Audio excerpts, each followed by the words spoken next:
Primero, bueno, agradecerles también a las personas que vienen de invitadas hoy, que no pertenecen al CERSOS, digamos, para introducirlos un poco.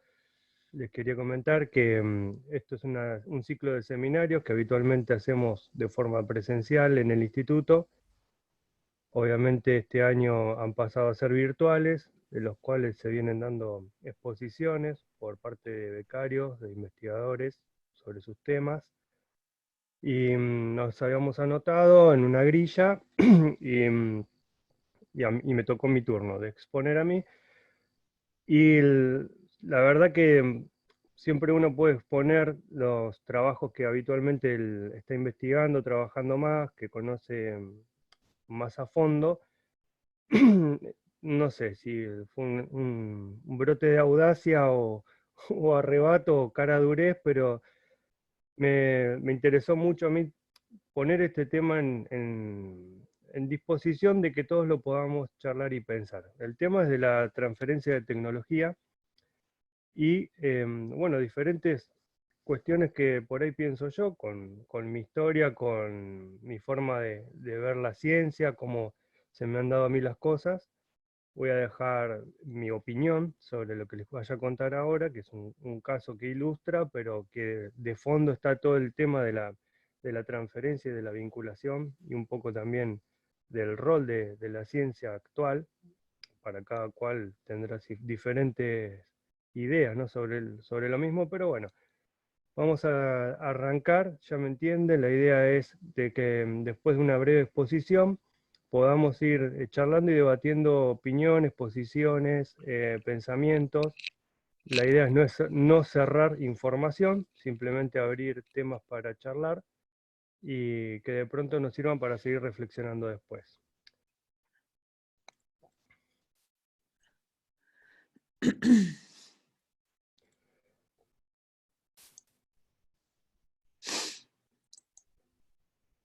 Tengo que hacer una maximización de esa pantalla, pero me tiene que dejar el zoom primero. Ahí va. Bueno, arranca con un título difícil de leer que significa la transferencia. ¿Qué sería lo contrario o lo diferente que puede pasar cuando no hay una transferencia? Es la permanencia. Y me gustó esa palabra porque permanencia es que tenemos algo y que no se mueve de donde está, se queda en ese sitio. ¿Y a cuántos de nosotros por ahí nos puede pasar eso? Que generamos un conocimiento, una investigación, un trabajo, y por más que lo publiquemos, por más que vayamos a un congreso, hasta incluso se pueda recibir algún premio o lo que sea, en el fondo también percibimos que eso permanece en donde están, de ahí no se mueve, no está llevando a ningún sitio que produzca cierto impacto, el que sea ambiental, social, económico. Es una sensación, ¿no? Por supuesto que no creo que nadie se ponga a medir qué está pasando con sus investigaciones, pero a mí me ha pasado varias veces tener esa sensación de lo que estábamos haciendo, se estaba quedando como ahí. Y incluso después de revisar el trabajo de estudio años después, notábamos o noto que en realidad sigue estando en el mismo sitio donde me parece que había quedado. Entonces, hay como algo subyacente a la transferencia y es la permanencia. O sea, transferir es un esfuerzo y permanecer la tecnología puede ser como algo que se descuidó, ¿no? O sea, yo transfiero porque pongo esfuerzo, busco tiempo, recursos y hago una transferencia, y cuando no lo puedo lograr es porque quizás hubo un descuido o pensé que otra persona lo tenía que hacer, etc. Y el caso aislado, bueno, será aislado, por ahí le pasa a otros, después charlaremos sobre eso, o por ahí es una percepción mía y las cosas pueden ser distintas si se las mide de otra manera. Hugo, ahí vi que ingresaste, ya no había arrancado a romper el hielo. Está bien, Pablo, sí, no, tuve problemas de conexión y no me podía. Le había mandado un mensaje a Mariano que arranquen sin mí. Así que bueno, buenísimo que empezaste. Dale, sí. Continúa nomás. Bueno, gracias. Lo que se ve ahí en la imagen es un reportaje que nos vinieron a hacer Alejandra de Sustentar TV, donde se muestra como un panel que sirve para apoyar libros, de la forma que le pude dar. Básicamente es como si fuera un aglomerado hecho con cáscara de girasol y micelio de hongos. Eso es en el 2018. Y es un poco la historia de ese desarrollo, esa idea, proyecto que se viene barajando desde 2012 y bueno, me sirve como para charlar del asunto este de la transferencia. Primero, para arrancar un poco en tema, cómo se llega a ese biomaterial. Bueno, la mayoría debe conocer que el micelio de los hongos es las células, las hifas, que se desarrollan dentro de un sustrato y lo van colonizando, ¿no? Van tomando un alimento del sustrato. En la imagen vemos, por ejemplo, un test de los que hacemos en el laboratorio, donde evaluamos diferentes sustratos dentro de esos tubos de vidrio, y que el micelio, que es colocado en este caso en el extremo derecho, perdón, izquierdo, va avanzando hacia el lado derecho, colonizando el sustrato. Bueno, de ahí podemos medir variables, crecimiento, densidad, extraer enzimas, ver cómo queda el material biodegradado. En el fondo el micelio, con la imagen que se ve a la derecha con el hongo shiitake, cáscara de girasol, ese sustrato, bueno, en definitiva el micelio lo que hace es recolectar nutrientes del sustrato junto a su biomasa, y cuando nota que es la condición que necesita, genera el primordio y luego el fruto. De esa manera, el hongo que nosotros cosechamos proviene de un éxito previo en una biodegradación. Con una biodegradación deficiente o baja, tendremos menos hongos comestibles, y con una muy buena biodegradación o nutrición por parte del sustrato, la biomasa que produzca el hongo va a ser mayor. Como todo sistema biológico, la reproducibilidad en biomateriales es compleja, es difícil, porque se dan diferentes condiciones de microcosmos que a veces permiten una muy buena colonización y otras veces es dispar. Entonces, todo lo que viene a ser la tecnología en biomateriales es un buen campo de trabajo para los biólogos que tienen que empezar a determinar qué fue lo que puede explicar las mejores colonizaciones que van a dar los mejores biomateriales, y de aquellas que tienen desperfectos, cómo corregirlas o cómo prepararse para no tener desperfectos en la colonización y obtener biomateriales. Bueno, en la imagen de arriba es paja de arroz y en la de abajo de cáscara de girasol. Y bueno, se ve claramente que hay disparidad en el mismo tratamiento en ambos casos, pero aún mayor todavía en el caso de la paja, que a priori habíamos pensado que por ahí era un material más fácil de colonizar que la cáscara. Bueno, ahí se ve que sí, es verdad en algunas muestras, pero no en todas. Esta biología experimental, para el biólogo es natural trabajar con esta diversidad de resultados. Para las áreas de ingenierías, de diseño, se pone como un poco más incierto y no son los límites que manejan habitualmente esas personas, esas áreas de trabajo. Así que bueno, una confluencia multidisciplinar interesante para trabajar en conjunto. Cuando el micelio se desarrolla sobre el sustrato, genera diferentes formas de hifas.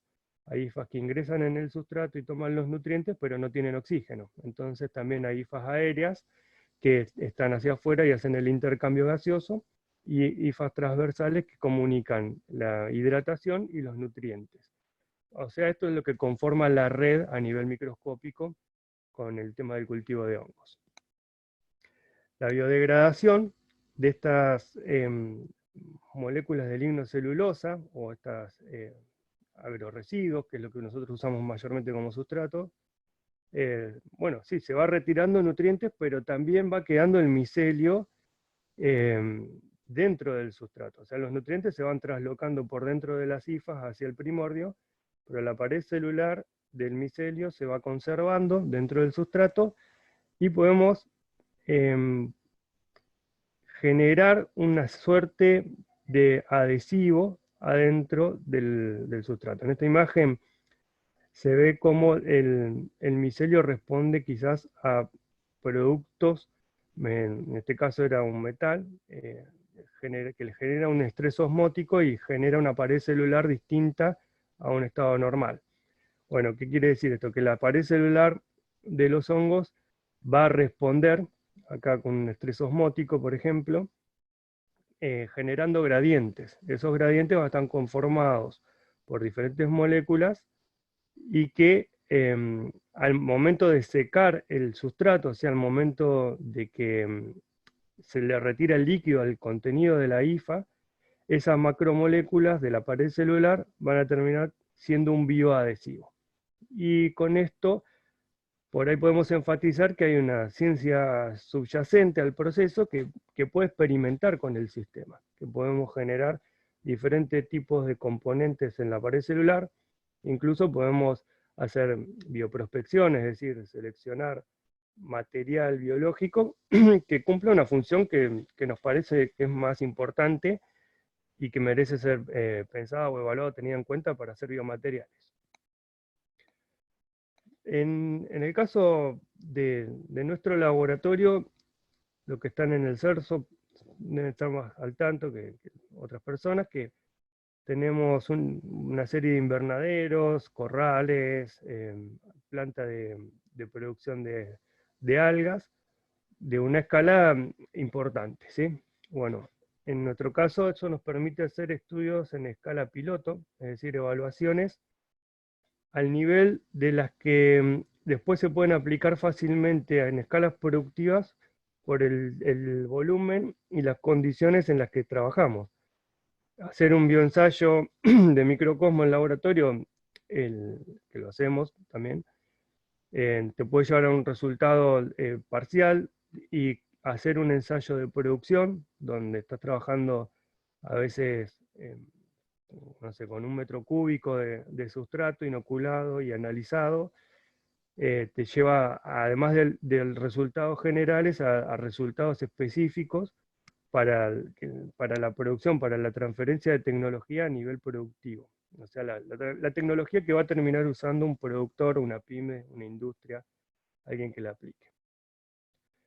Dentro de todos los esquemas, bueno, últimamente estamos trabajando con uno que es en una escala razonable para que de esa escala surja aproximadamente un sueldo, ¿no? Entonces, en lo que es tema cultivo de hongos, eso estaría representado por 60 metros cuadrados.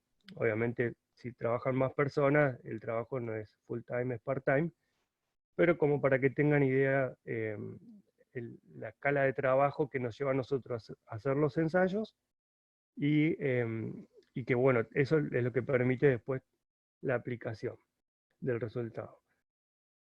Para pasteurizar, que es una condición previa antes de ingresar el inóculo en el sustrato. El inóculo, mayormente que manejamos, son granos de cereales o de cereales, sí, de trigo, de arroz, por ejemplo, que es lo que en la imagen de abajo a la derecha se está introduciendo dentro de la hormigonera con sustrato.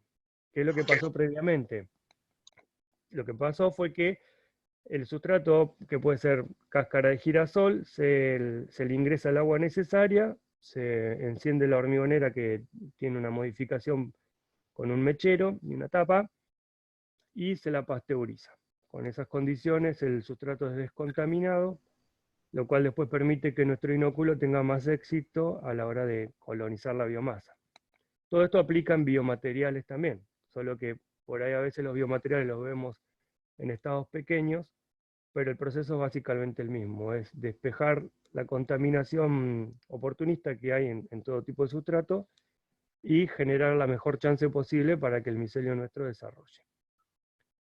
El sustrato es a la vez del nutriente también el soporte, o sea, tiene que tener una porosidad que transmita la difusión de gases y que permita evacuar el exceso de temperatura que la división celular genera dentro del sustrato. O sea, nuestros sistemas no pueden incrementarse por arriba de 25 a 30 grados, eso que le decimos ahí troncos sintéticos, no pueden tener más de esa temperatura.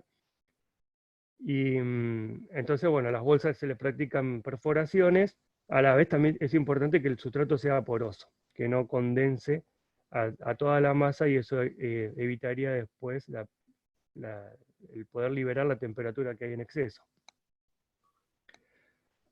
Con el proceso no solamente obtenemos las gírgolas, que son hongos comestibles, gourmet muy apreciados, también tenemos hongos que son medicinales, como el de la izquierda, que es Ganoderma, donde se comercializan más bien como extractos hidroalcohólicos, como en el caso de ese, la hepatalgina.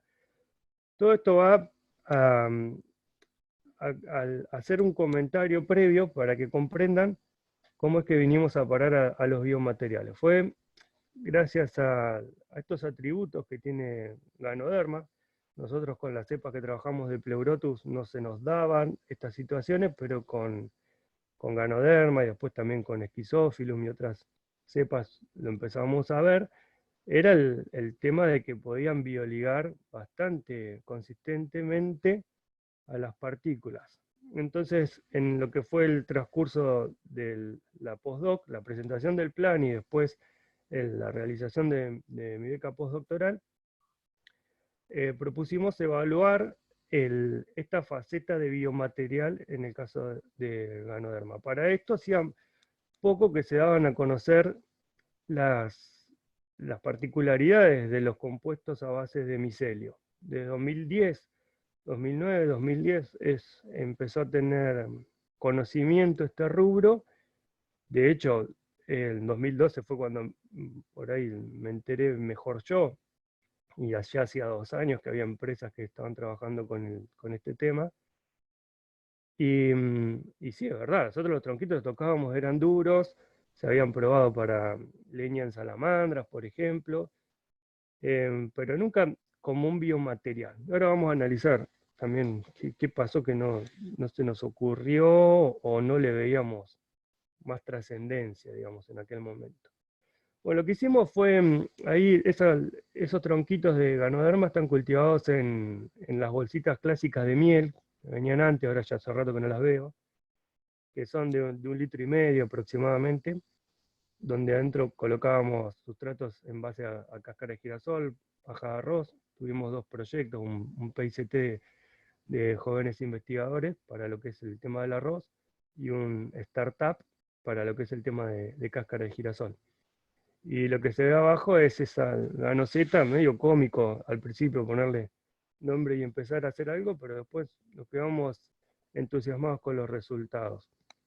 Que con una caladora y una mecha de copa era muy fácilmente manipulable. Incluso en el caso este que están viendo ahí, que es con paja de arroz, que al ser una fibra pueden enredarse con lo abrasivo de la sierra o de la mecha de copa, también funcionaba perfecto. O sea, en este caso el Ganoderma había crecido, había colonizado y también había fructificado, lo cual quiere decir que el nivel de mineralización del sustrato había llegado al máximo. Son bolsitas que pueden tener 40 días bajo la colonización del hongo. Y además, el hecho de que hayan producido el hongo también generó que los nutrientes se fueran drenados hacia el fruto retirado para comercialización, y el sustrato quede más liviano, con menor contenido de material sólido. Lo cual, en definitiva, era bastante, se iba alejando de lo orgánico y entrando a lo mineral. Al cortarlo se notaba como que era más arenoso el sustrato, fácil, incluso si se lo ponen en la mano y lo aprietan fuerte, se hace polvo. La lignocelulosa conservó su estructura en 3 dimensiones, pero perdió su estructura interna. Y entonces, mientras buscábamos ver qué hacíamos en términos de propiedad intelectual con este rubro, que bueno, ahora los temas se empiezan a cruzar, ¿no? No hay una línea del tiempo en una sola dirección, ni una sola, son muchos temas que en la exposición, por tratar de ser didáctico, va a parecer como una historia, un cuentito esto, pero en el medio de la investigación, como les pasa a todos, surgen diferentes cosas para analizar. Bueno, para llegar al final del cuentito les cuento que pasamos a una etapa de evaluación y evaluamos con el sustrato estándar para plantines, para tomates. Hicimos antes con otras plantas y después quedamos con tomates por el tema de que pueden hacerse de trasplantes, y evaluamos las de arroz con las de girasol, ¿sí? Las de arroz nos dieron muy bien, presumíamos presencia de sustancias alelopáticas. Uy, tengo esto, ya se apaga. Y las de girasol dieron bastante mejor. Y bueno, y acá en la imagen pongo el control. Traté de llevarlo más o menos al mismo volumen de sustrato para comparar bien la foto. La plantita de tomate que se cultivaba, la ganoceta de girasol, realmente tenía una estructura mucho más interesante que el plantín en sustrato estándar, que es un sustrato muy bueno, el que se usó para el control, y de hecho es un plantín normal, el que te encontrás en cualquier lado hoy en primavera para trasplante de tomate. La que se generaba en la ganoceta, una estructura bastante potente para plantín, ¿no? Esto no es nuevo, ya se hacían macetas porosas orgánicas que se trasplantaban junto con el plantín, empleando fibra de coco, aglomerados con turba, incluso hasta con plumas de gallinas, papel, cartón, residuos de podas prensados. Acá lo distintivo era el tema de terminar de darle un uso al sustrato residual del hongo, ¿no? No quedarnos con eso como no sirve más, sino terminar de darle un uso, y que uno que a nosotros nos atrae mucho, que es el ciclado de carbono y el retorno de los nutrientes y del carbón al suelo, más en nuestro entorno, que es una zona semiárida. Este ensayo es con, bueno, acá se ve una berenjena. Este es el precedente al ensayo este con tomates. Bueno, quedó seleccionado para la foto porque se veía bien el contraste de las raíces en las plantineras plásticas o de Tergopol a la izquierda, que forman esas raíces que terminan como girando alrededor del sustrato. Y en el caso de una ganoceta, además de la parte aérea, de lo que se ve mejor en el caso de la planta, también en la parte de la tierra, del sustrato, como las raíces no son largas, afinadas, blancas, sino que son bien rústicas, cortas, pigmentadas, muy ramificadas. En definitiva, este sustrato ganoceta hacía una interfase que le hace parecer a la planta el hecho de estar cerca del suelo, y además permite una distribución de aire y agua que genera un comportamiento distinto en la raíz, para mejor. Aunque no siempre en todas las plantas, sobre todo las que no son de trasplante, ni tampoco funcionó muy bien con el tema del sustrato de arroz. Andaba bien para lo que era el girasol. Y entonces, después ya un poco la parte agronómica, para lo que es una postdoc, comprendía bien lo que se había hecho, ya estaba bien abarcado el tema. Empezamos a experimentar en el tiempo que se podía, porque también hay otros objetivos que cumplir, el hecho de trabajar con biomateriales, pero no llevados a la producción de hongos, sino directamente hechos con el fin de obtener el biomaterial. Es decir, acá no había una traslocación de nutrientes, sino que el nutriente permanece dentro de la matriz. Bueno, fíjense, la cáscara de girasol apenas se ve, todo lo blanco es masa de micelio. El micelio que termina ocupando el espacio de aire, que es el que tiene la cáscara húmeda al inicio. El micelio desarrolla y ocupa ese espacio de aire. En las bolsas pasa menos, en las bolsas de cultivo, no se ve tan así, un poco también por la disponibilidad de oxígeno. Acá en estos moldes nosotros tenemos como una mayor oferta de oxígeno, que es la capacidad aeróbica del micelio después para hacer más biomasa. Bueno, aparentemente es una de las variables interesantes. ¿Y qué hicimos? Bueno, estudiamos diferentes sustratos, niveles de inoculación, formas de inoculación, sustratos con inóculos líquidos y con inóculos con granos, los tradicionales.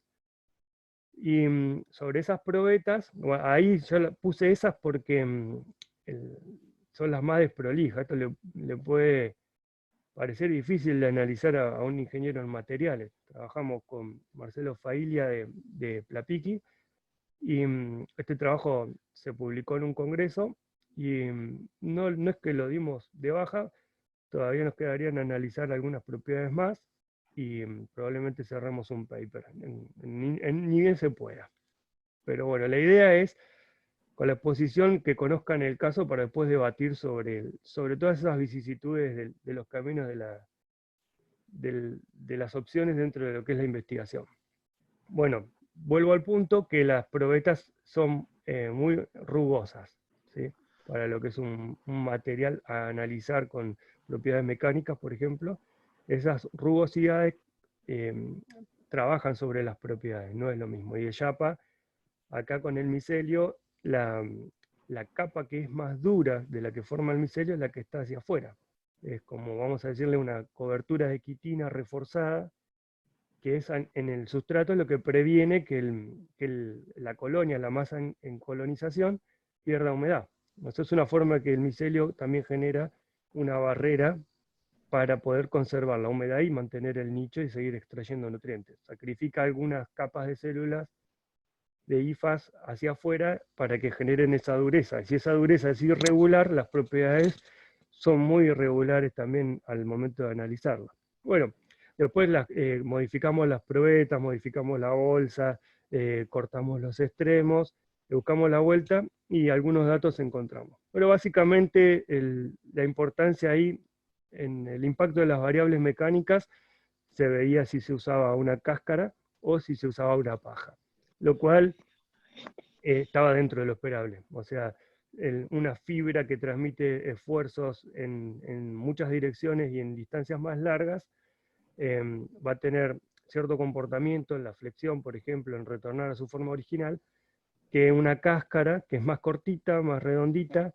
y que se puede, digamos, fraccionar, se puede partir. No obstante, también tenía ciertos beneficios, como por ejemplo resistencia a impactos. Así que bueno, tuvimos como una buena batería de datos preliminares.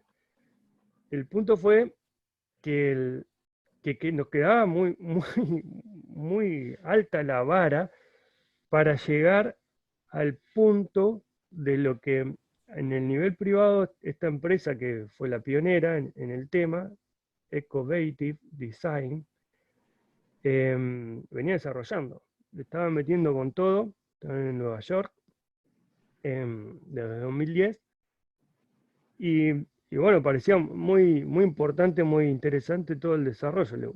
Al principio, en aquel momento, por ahí se veían estas cosas como excentricidades, como, no sé, algo que sí, está bien, está lindo, pero que lo use otro, yo no me la compro. Hoy, a 2020, esto ha cambiado bastante. Se ha aceptado muchísimo más el tema de los materiales compuestos, más son biodegradables, en lo que es todavía el impacto de los cambios de estilo de vida, de la pandemia. Ni sabemos cómo puede llegar a después la sociedad llegar a ver a estos materiales biodegradables, sobre todo para usos como en lo que es el reemplazo del tergopol, ¿no?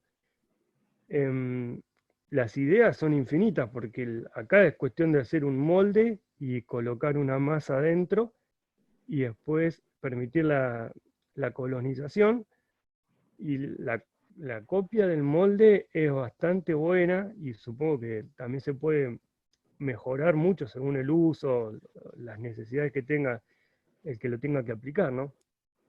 Y esto es la forma en la que estas empresas producen, no son muchas, y esta es la más grande, pero que producen estos biomateriales con ese tipo de molde hecho a partir de plástico, que van rellenando con el sustrato y después dejan que se colonice, y bueno, van siguiendo el proceso.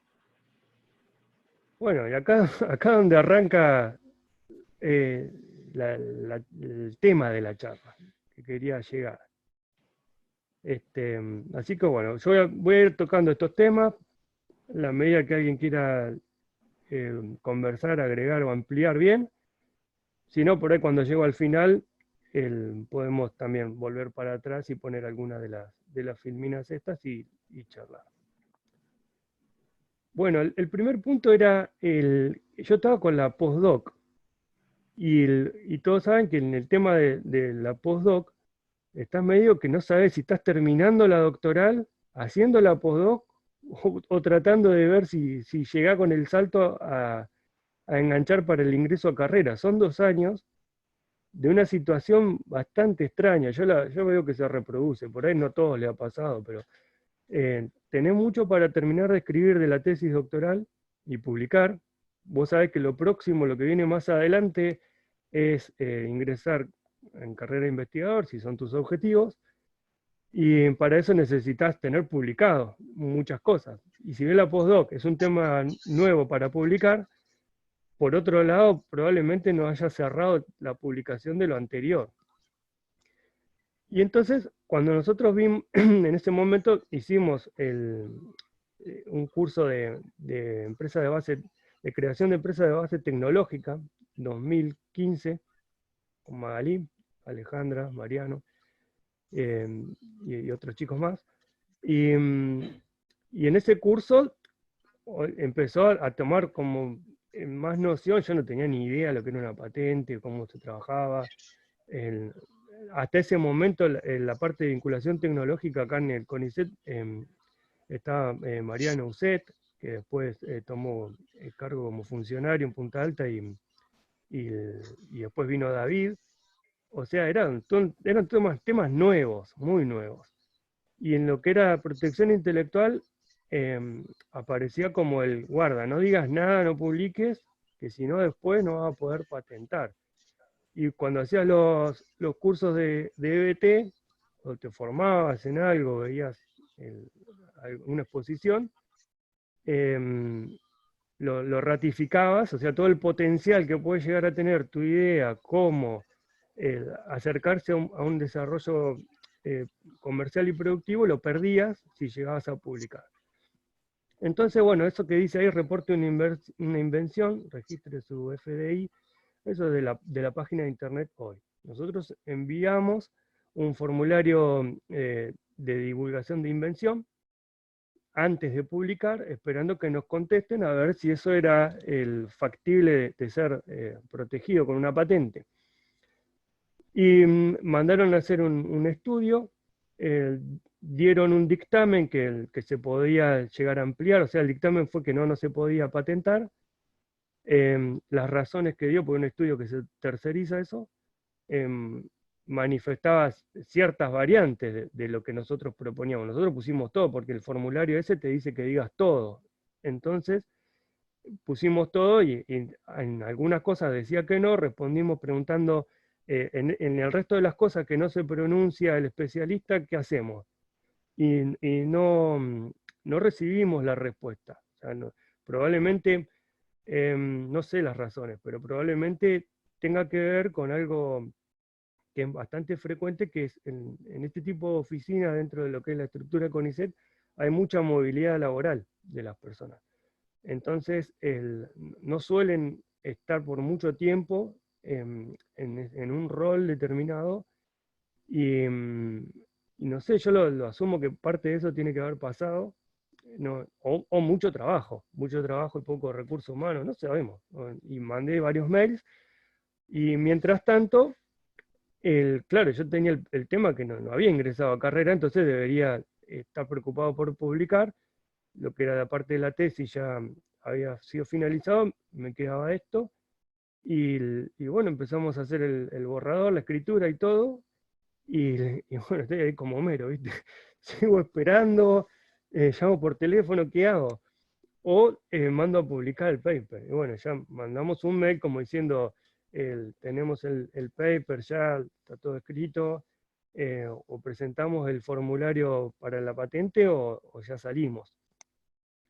Y bueno, no contestaron, entonces mandamos a publicar el trabajo. Y ese fue el trabajo que salió. Entonces,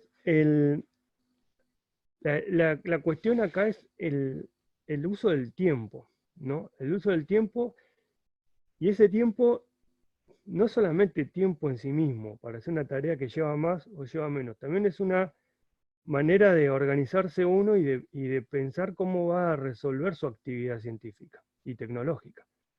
No, las dicotomías no se cumplen en estas cosas, pero bueno, para fines didácticos hice algo así como para que sea entretenido. Había una modalidad de trabajo que era la aprendida durante el doctorado, que era concentrarse en producir resultados innovadores, generar información nueva, discutirla lo mejor que se pueda y hacer papers.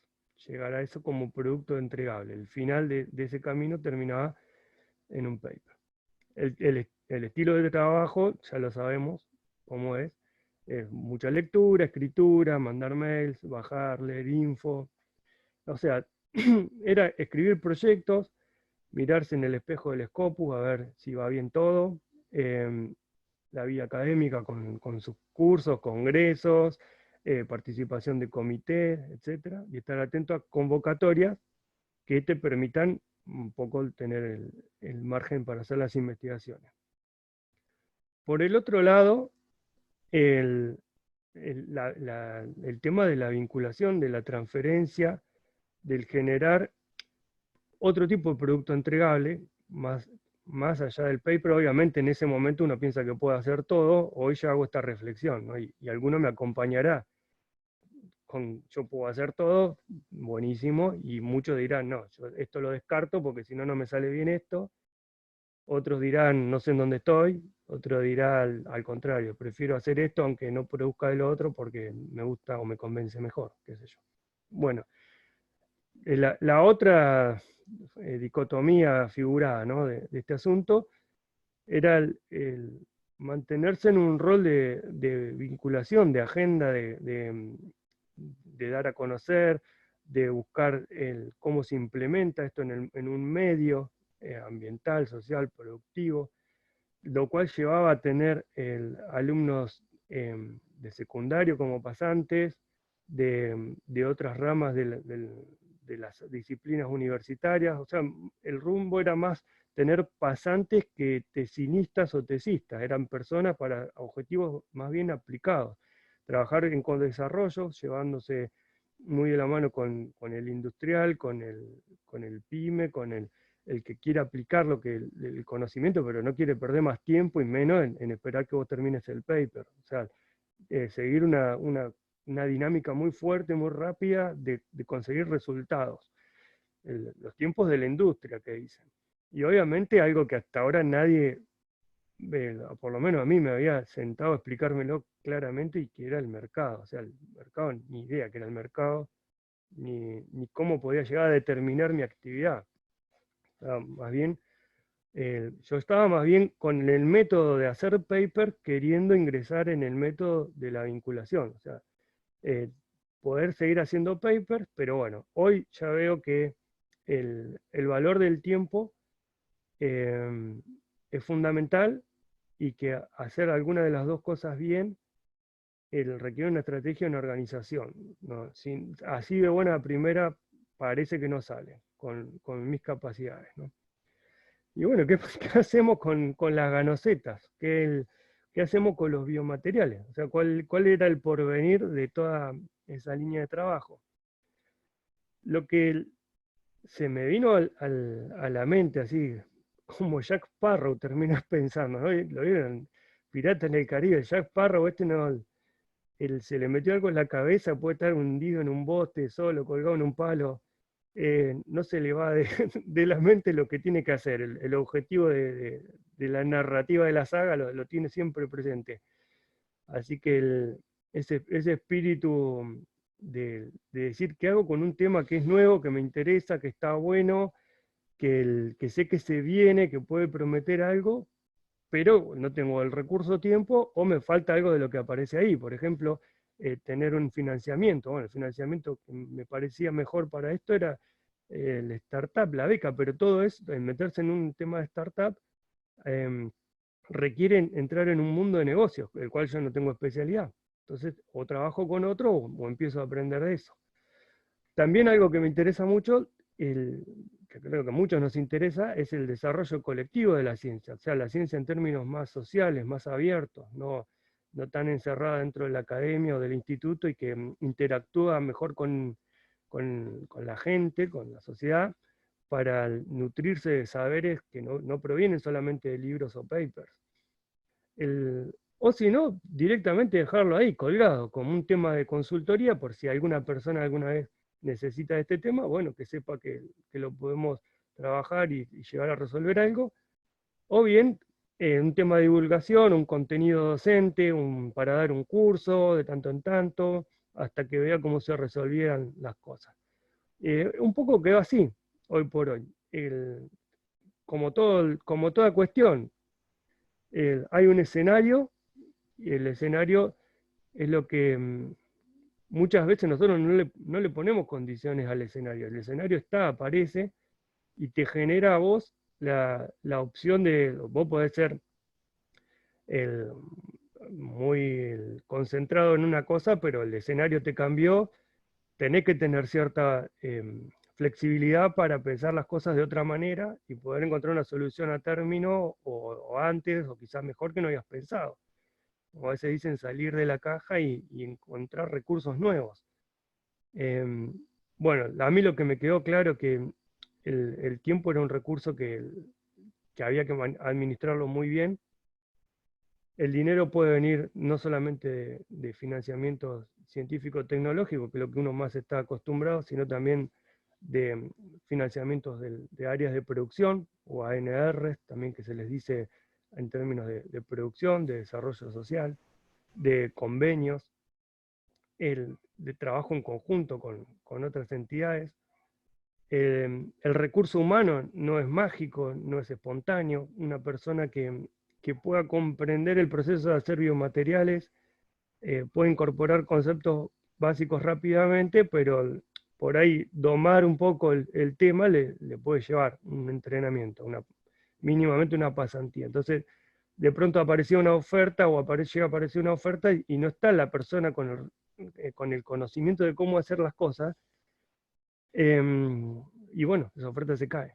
O al revés, tenés una persona formada, pero no aparece en oferta y la persona está esperando que vos le resuelvas algo, está esperando ahí con su conocimiento y cómo le podés acercar algo. Entonces te tenés que mover dentro del mercado de biomateriales para ver si aparece algo para esa persona.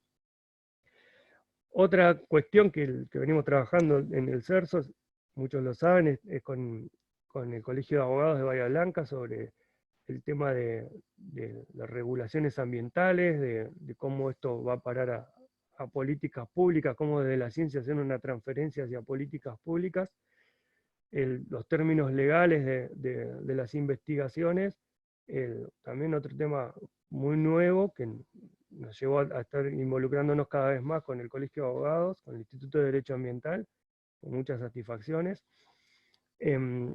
Y después, por otro lado, quiénes son, hacia dónde va la investigación, quiénes son las personas que lo van a usar, los adoptantes. Me parecía a mí que uno cuando escribe un proyecto de beca, cuando escribe un proyecto de financiamiento, tiene que argumentar la importancia de lo que está haciendo, y en mi caso hablo por mí, uno tiende a querer ver que lo que uno hace, el otro lo va a ver como algo importantísimo y fundamental.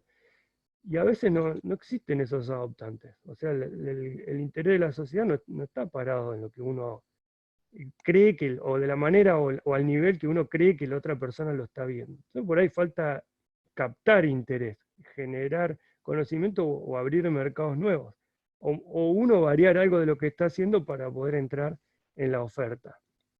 Entonces, con el tiempo también, ¿cómo lo logras eso? Y bueno, tenés que estar en esos ambientes con esas personas conversando largo rato sobre qué les parece, cómo deberían desenvolverse las cosas o qué les interesa hacer. Hace poco tuvimos una charla virtual de biobasados y en esa charla, el Marisol, ahora no veo si las personas están, pero bueno, Marisol, em, con su grupo de trabajo de la FADU de la UBA, habían abierto la encuesta de preguntas a ver qué eran los intereses de esas personas. Bueno, salieron un montón de preguntas súper ricas, pero un montón de preguntas, no sé, más de 100 seguro, con análisis de todo tipo, de propiedad intelectual, derechos de uso de cepas, mercado, factibilidad. Esas preguntas son insumos, o sea, son cuestiones que a mí me dicen el panorama que hay. Hay que como extraerlas, saber leerlas y a partir de ahí, cuando a mí me toque preparar un PICT, una idea de proyecto para una startup, para hacer algo con biomateriales, esas preguntas me van a ayudar muchísimo a entender qué es lo que se espera, lo que el mercado, los adoptantes, los beneficiarios esperan de la tecnología que a mí me gusta trabajar. Y en el transcurso de los últimos años, muy de la mano también con la Oficina de Vinculación Tecnológica de Bahía, del CONICET, de la Universidad Nacional del Sur, interactuando muy de cerca, también a lo que es mi formación como biólogo, aparecieron complementarias, como esto que era para mí un plan de negocio, lo pedían para presentar una startup, hasta ahí entendía más o menos de qué se trataba. Nosotros con el tema de Ganoderma, con Carolina Pereira Huertas, habíamos armado un plan de negocio, yo lo había leído varias veces, pero entender cómo se desmenuza y qué función cumple, no lo comprendía muy bien. Con el tiempo, lo que encontré como valor en la herramienta del plan de negocio, es muy importante la herramienta del plan de negocio. Cuando vos haces una estructura de costos real, cuando haces un plan de negocio en serio, no uno que es como para practicar algo, sino uno a fondo, que realmente lo querés poner en práctica, lo primero que te topás es con la estructura de costos. Si estás en biomateriales a partir de agroresiduos, estás hablando de bioeconomía, y eso te lleva a plantear la estacionalidad, a plantear la disponibilidad, digamos, por estación del sustrato, la logística, los costos, cuántos kilómetros se puede trasladar una cáscara de girasol y que te sea rentable. Por ejemplo, si yo quiero llevar cáscara de girasol dentro del entorno de Bahía Blanca, un camión hoy vale 15.000 pesos. ¿Sí? Nosotros, por suerte, el Glencore, Cargill, Renovar nos la donan, incluso con el transporte. Pero si alguien quisiera llevarlo, ya le digo, a Punta Alta, sale bastante más. Por ejemplo, llevar a Sierra La Ventana o Chasicó puede salir 140.000 pesos un camión. Y acá salimos con 15.000. Esas cuestiones de logística, no es lo mismo hacer un biomaterial cuando tenés 10 veces de costo, te sube 10 veces el costo del sustrato con el que vos lo tenés que hacer. Tenés que trabajar con lo que tenés al lado prácticamente. Eso es lo que el plan de negocios te ayuda como a terminar de ver. La otra, que a mí me aportó mucho del plan de negocio, es ver qué otros costos de oportunidad están funcionando en tu sistema productivo. Por ejemplo, en la imagen del medio a la izquierda hay un bloque, esos son primordios que ya abortaron de Ganoderma, que ya no se cosechan.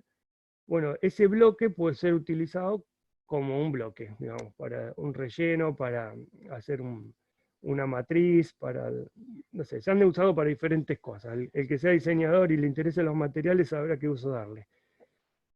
Algunos lo quieren usar para vivienda, o sea, el tema es protegerlo del ingreso de la humedad que lo pudra, ¿no? Cierta humedad puede recibir, pero no agua directa.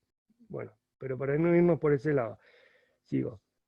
Y lo último, la diversificación, la última imagen de la derecha es el Fungipor, que la semana pasada estuvo exponiendo a Yelem Malgraf, que ella es de Salta, sobre el uso del micelio como biomaterial, ¿sí?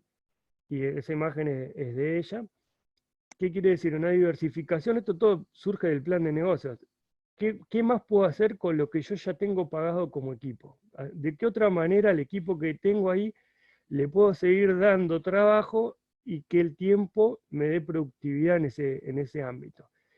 El equipamiento, las hormigoneras que les mostré hoy y otros, autoclaves, diferentes tipos de equipos, sirven para el cultivo de hongo. Lo que pasa es que el cultivo de hongo en un momento se llena el invernadero. Por más grande que lo hagas, se llena el invernadero y tenés que esperar que se empiece a vaciar de las bolsas que fuiste ingresando y para empezar a tener espacio para ingresar bolsas nuevas. En ese tiempo de espera, vos podés resolver utilizar el mismo equipamiento para producir biomateriales. Y entonces no vas a ocupar el lugar de la colonización de los hongos, lo podés colonizar en otro lugar. Y además lo bueno es que seguís reciclando agroresiduos. ¿Sí? Sigue funcionando el sistema del reciclado del invernadero como un lugar de reciclado.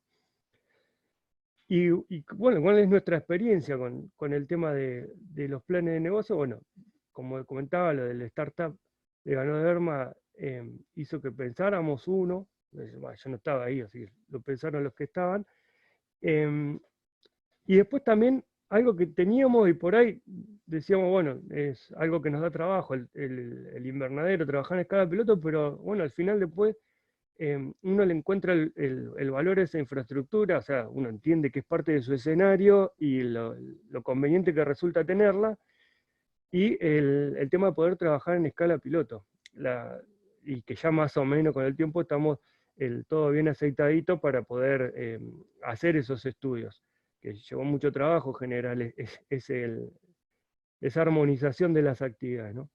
Bueno, y por ahí algo que hemos madurado últimamente es los proyectos de emprendimiento agrobiotecnológico en incubación, que es las siglas PABI, donde realmente salimos con una idea de empresa tipo startup, o sea, saliendo de la nada, y spin-off, o sea, incubándose dentro de lo que es el invernadero del Cerzo, cuando le da lugar a hacerlo ahí, y generar un plan de negocios probado por la realidad de la producción. O sea, que uno ya se probó a sí mismo como emprendedor, se terminó de capacitar, de formar, y a la vez le permite armar en el transcurso un plan de negocio acompañado por las oficinas de vinculación, la Secretaría de Vinculación, y terminar más convencido de lo que está proponiendo como negocio, y cuando hace el spin-off, o sea, la salida hacia el medio, sabe qué tipo de inversión le conviene hacer, conseguir un inversor, sacar un préstamo, etc. Bueno, nosotros hoy por hoy tenemos como cierta oferta de profundizar estos estudios y ver una viabilidad económica de los mismos. Uno es el polo ecológico Chasico, donde se pretende armar producciones encadenadas del reciclado de residuos sólidos urbanos, de producción de hongo, también producción de biogás para reciclar los residuos y producción de biofertilizantes a través del compostado, ¿no? Más otras cosas que puedan sumarse en ese entorno. Bueno, eso es un proyecto que tiene que dar rédito, porque si no, eso es una empresa que no va a funcionar bien. Bueno, en ese entorno estamos haciendo un magíster de ciencia de la administración, con una ingeniera agrónoma, Mariela, que está trabajando sobre ese asunto, sobre ese tema.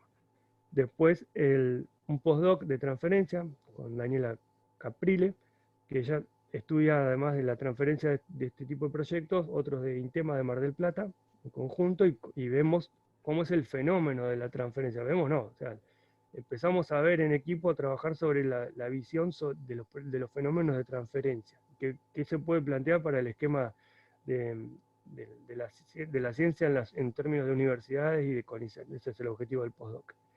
Y después los inversores. Hay inversores que han venido con propuestas, hay inversores de triple impacto, con propuestas de decir, bueno, ¿qué es esto? ¿Qué necesitas acá? O sea, lo que yo necesito tener un plan de negocio con números bien afinados. La parte técnica está un poco resuelta, o bastante resuelta, puede siempre venir algo nuevo, pero la parte económica, el mercado, las inversiones, las amortizaciones, los números finos, que es lo que el inversor le lleva al convencimiento, ¿no? O sea, que yo le muestre todo y le vea qué bien que salen los hongos es una parte, y después que todo el estudio de hora hombre, de logística, de costo de los equipos, de energía, más, todo lo que aparece a la hora de la producción, también tenerlo claro. Y esos inversores por lo menos en nuestro entorno han aparecido, sin salir a hacer una ronda de inversión, personas que los conocemos de acá, de allá, vieron las cosas, les interesó. Y bueno, son personas que dicen, mirá, por ejemplo, un caso decía, hay un pool de inversores que invierten en soja. También están dispuestos a diversificar parte de lo que invierten en cuestiones que tengan que ver con biotecnología. ¿Ok? ¿Y cómo sería eso? Y por lo menos tiene que darte la rentabilidad que da invertir en soja. O un poco menos, un poco más, depende de la oportunidad, lo que haya de riesgo. ¿Y cuánto sería eso? Y, por ejemplo, los números que me dijeron a mí, te dan $10.000 y vos en 2 años tenés que devolver $12.000. ¿Qué sé yo? Si eso es mucho, poco, alto, bajo, me la están regalando, me la están complicando. A mí me resulta que entender la factibilidad técnica le puedo buscar vueltas y optimizarla, pero para que esa factibilidad técnica termine dando esos números, no lo sé, y es mucha guita para andar practicando. Así que, bueno, un poco ahí los planes de negocio necesitamos muchísima ayuda, de gente que lo sepa hacer, que los comprenda, que nos empiece a dar las tareas que nosotros podemos hacer dentro de un plan de negocio para que el especialista después le termine de dar unión al esquema. Obviamente no vamos a aprender a hacerlo y menos bien o muy bien, pero sí podemos hacer las tareas desglosadas. Bueno, hoy por hoy es un tema del cual yo no puedo leer un plan de negocio, pero entender cómo llegar a estructurarlo me cuesta más. Y voy a terminar con siempre con lo más flashero al final, como para que de ahí ya el que estaba viendo a ver si se iba, diga, ya está, escuché todo, me voy. Y el que estaba tan delirante como yo, diga, bueno, dale, vamos a ver hasta dónde le sacamos el jugo a esta charla. Otra cosa que no tenía ni idea, que primero lo escuché del lado de Embrapa, Agroenergía, de Félix, Félix, el brasilero, pobre, los brasileros que vienen solos, son el brasilero para siempre. Bueno, el que vino a Red Bio nos dio una charla de lo que eran las vitrinas tecnológicas de Embrapa Energía en Brasilia, y que tienen una escala para medir la madurez de esa tecnología. Bueno, esto es de la página de Ellos Hoy, ¿no? Esa escala, después charlando también con David en vinculación acá con Isel Bahía, bueno, sí, todo esto está súper comprendido en lo que es transferencia de tecnología. O sea, el que no estaba para nada al tanto era yo en este caso. Una norma ISO, bueno, que ya explica de qué se trata. Bueno, en esta escala, que acá la amplío para que se vea un poco mejor, hay como tres estados de lo que uno tiene para ofrecer al medio productivo. Un estado de investigación, otro de desarrollo y otro, se supone que en lo que es ciencia y tecnología es dentro del mercado de la innovación. Dentro de la investigación, que es en un entorno de laboratorio, es el que te da la prueba de concepto o una investigación pequeña industrial, un microcosmos, un pequeño ensayo. O sea, la paja de arroz sirve o no sirve para cultivar plantas después de su macetita. A ese nivel. Es una respuesta de ese tipo. El entorno de simulación ya es una cuestión que puede ser una escala banco. O sea, por ejemplo, si tenés un reactor de pirólisis, algo grande que te produzca 1 kilo de masa de pirólisis y no 1 gramo, o bien escala piloto, que es decir, algo que puede copiarse con mínimas modificaciones después a una escala productiva. Y eso se le dice, bueno, o prototipo, demostrador, o ya un desarrollo tecnológico, un paquete. Cuando uno ingresa a la página de Embrapa y ve esta escala, de Embrapa Agroenergía de Brasilia, y ve esta escala, entran todos en el 1, en el 2 y en el 3, algunos muy contados en el 4, y yo no puedo decir que no había del 5, ni hasta el 9, no puedo decir que no había, porque son muchas cosas, pero evidentemente no quedan. La mayoría de las cosas están desarrolladas a nivel prueba de concepto, modelo teórico. Y no es raro, porque es un entorno, entre lo científico y lo tecnológico es más bien científico. Cuando las cosas se parecen más bien a tecnológicas, empiezan a pasar para este estado. Lo que es raro es que en escala final o completa, realmente las cosas no están. Y a nosotros, con el invernadero, el tamaño del invernadero, quizás también con la impronta del CERSO, de su manera de trabajar, quizás es el entorno que hay alrededor de Bahía Blanca, de por ahí no es tanta gente, la escalera de contactos hasta que vos llegás a una persona, sea del gobierno, sea industrial, no es tan larga, o sea, con algunos movimientos podés tener una buena entrevista, digamos. Pero a nosotros se nos hacían como que todas nuestras investigaciones caían muy bien en lo que es la escala piloto, y en la escala completa más todavía, porque realmente es tanto el trabajo, el volumen de trabajo, de la escala completa que nos requiere el trabajo muy íntimo con lo que es el ambiente productivo, con los emprendedores, ¿sí? O emprendedores o profesionales de la industria o industriales. Así que, bueno, esto es reciente, la becaria nuestra de postdoc, Daniela Capelli, que es especialista en administración de empresas y transferencia de tecnología en cuestiones ambientales, y está haciendo el postdoc. Hace poquito presentó la idea o el concepto de ciencia postnormal, otra cosa que hasta la semana pasada no sabía, o sea, no la tenía conceptualizada. Como todo, de pronto uno lo va y lo lee o se acerca al material y empieza a comprender em, que es algo que vos lo ves, nada más que no lo tenías dentro de un concepto. Bueno, ¿qué pasó? Con esto del COVID es súper relevante el concepto de ciencia postnormal. Un concepto que acuñó un argentino en el 94, bueno, yo no me acuerdo el apellido ahora,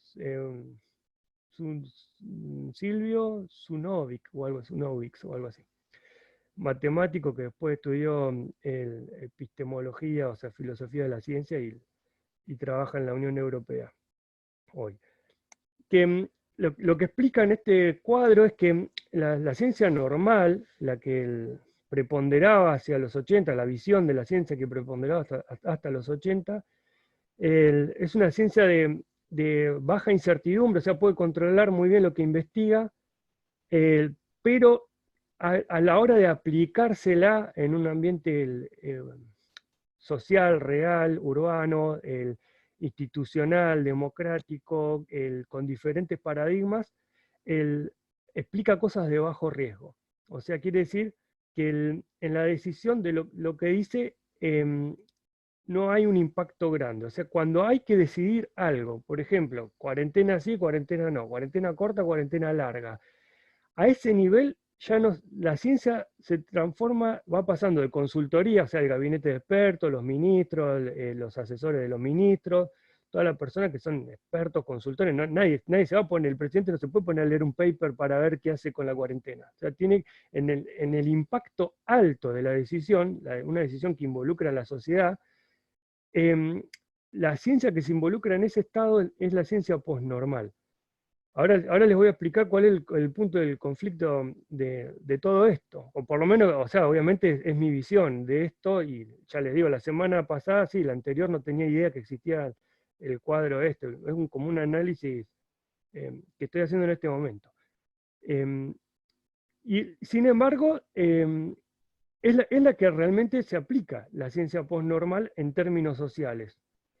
Y el grado de incertidumbre es alto. Bueno, esta persona, este Silvio, él explica cómo viene conviviendo la ciencia cada vez más con los grados de incertidumbre en lo que realiza. Ni hablar en cuestiones, en los ejemplos que mencionan, hasta el 2008 eran cuestiones con lo que era financiero, transgénicos, manipulación genética, bueno, hablaba de términos de polución del aire, de cambio climático, o sea, empiezan a aparecer paradigmas, enfoques, opiniones que hacen que no exista, por lo menos en el tiempo acotado de lo que se necesita tomar la decisión, no aparece bien la información clara y concisa y concreta. Entonces se termina siendo una decisión económica, política, institucional o por la opinión pública. Bueno, ya terminé con esa intro del cuadrito. ¿Qué pasa acá?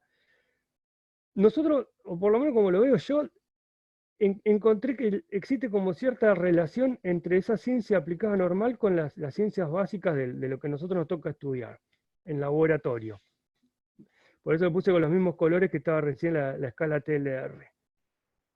Con el tiempo y gracias a los escenarios nuestros técnicos, por ahí pudimos estudiar cuestiones que tenían que ver con bioprocesos, o sea, unir hongos con compost, con hongos, con biofertilizante, con pirólisis, con lechos biológicos, o sea, empezar a interactuar en áreas nuevas desde nuestra disciplina y poder abarcar cosas nuevas de una forma que tenía que ver mucho con la consultoría. Era muchísimo trabajo de interacción con las otras personas, ni hablar cuando hablamos de desarrollo de invernaderos, de tecnología, de renovables, de mejoras energéticas, todas esas cuestiones nos llevaban a que ya no mirábamos el paper para resolver eso, sino que necesitábamos charlar con el especialista que nos venga a dar el taller de Rocket y exprimirlo y sacarle las preguntas y ver su experiencia con el tema.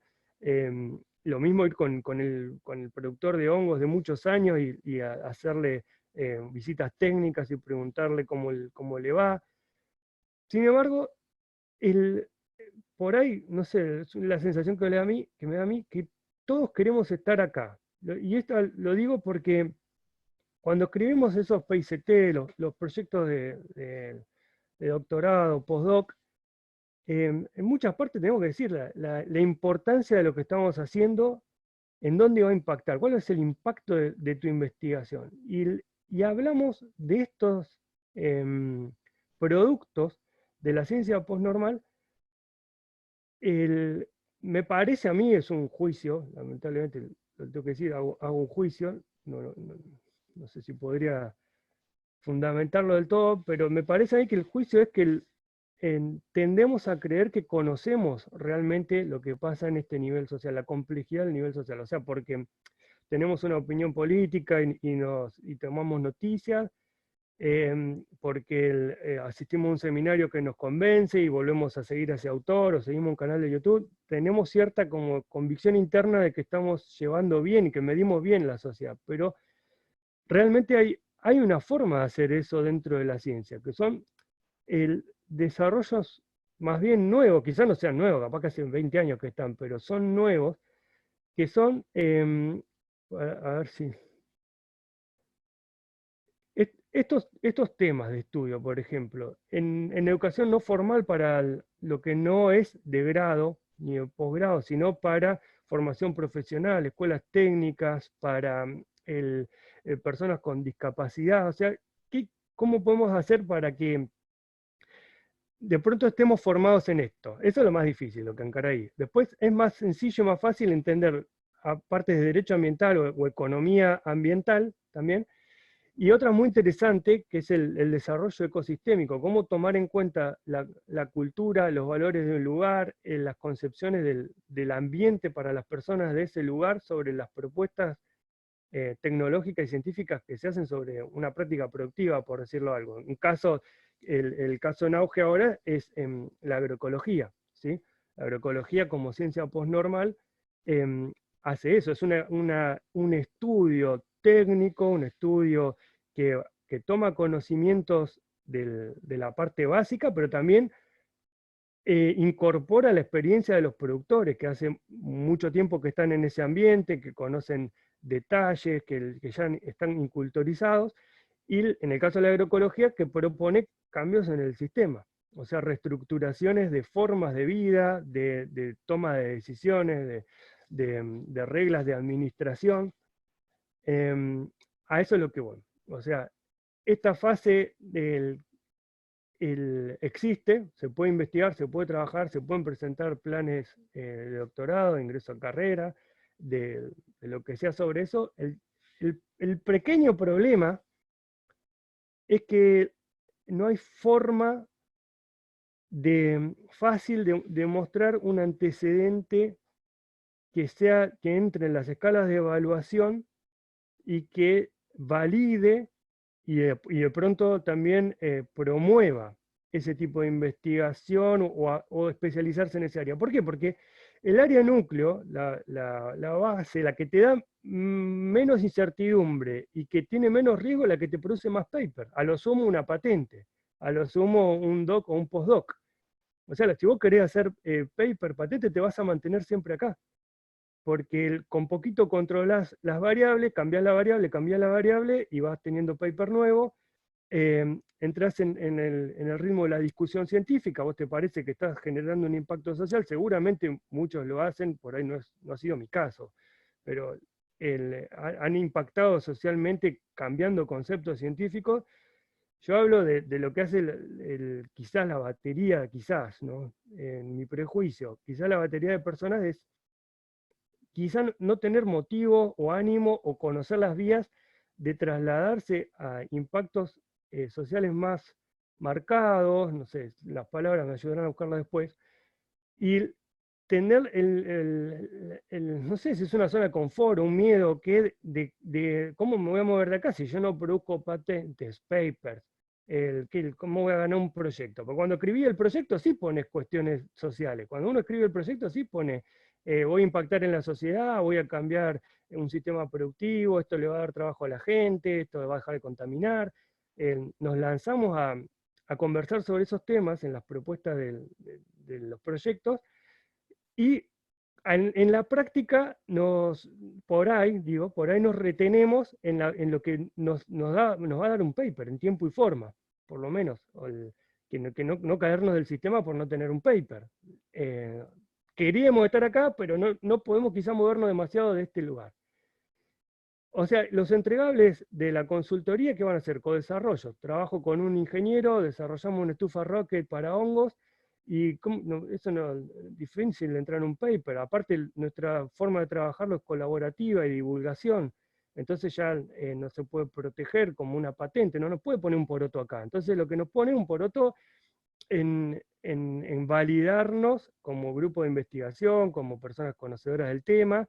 Y bueno, uno puede hacer un convenio, entrenar gente, capacitar, hacer cursos de formación o co-desarrollo que pueden a veces tomar forma de un informe técnico, un ciclo de seminario, cuestiones por el estilo. O sea, de esa manera como que capitalizás para el sistema científico-tecnológico el haber trabajado en este nivel medio. Ahora, ¿cómo hacer para capitalizar? Quizá no lo sé yo y hay otro que lo tenga recontra claro, el impacto socioeconómico de tu trabajo. O sea, ¿cómo apareces acá en verde? O sea, no sé si es del todo metodológico, si es el sistema que te tiene inhibido para trabajar acá y si te corre mucho de acá te castiga. ¿Cómo hacer para aparecer en el verde, generar impacto socioeconómico, el modificar leyes o generar información o trabajar con la gente que genera la información para que las leyes vayan acompañando un poco más desarrollos positivos? ¿Cómo generar de pronto también que la sociedad civil se beneficie de que tenga un sistema científico público, que tenga una universidad pública? ¿Cómo se lograr que esta sociedad encuentre el beneficio de tener todo, que sin duda lo sabe y lo considera positivo, pero bueno, mejorar, ¿cómo poder hacer para mejorar esto sin caernos sin caernos de acá? Bueno, ese es el dilema que yo quería plantear en la charla de hoy. O sea, a mí me pasó que con los biomateriales arrancamos una publicación, que podría haber sido patente, quedó en publicación. Hoy por hoy estamos teniendo cierto grado de consultoría con el tema, con personas que se interesaron, pero que nos costó invertir tiempo. Ese tiempo posiblemente de habérselo dedicado a papers, incluso en biomateriales, podríamos haber publicado más en biomateriales, en papers, pero esa consultoría nunca hubiese existido, ese posible adoptante de tecnología no estaría presente para decir que bueno, yo también quiero arrancar con esto.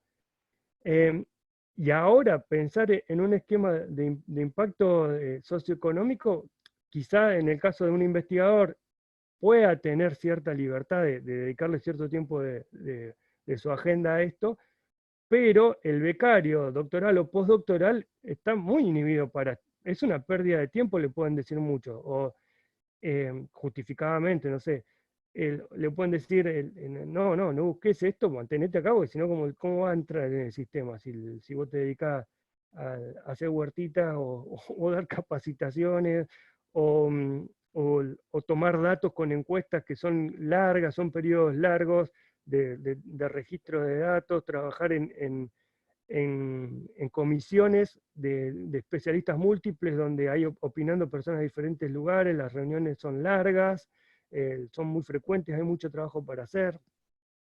Bueno, ya está, se acabaron mis ejemplos. Por ahí, ahora me gustaría escuchar el feedback y la profundización de lo que quieran comentar. Me voy a tomar un mate.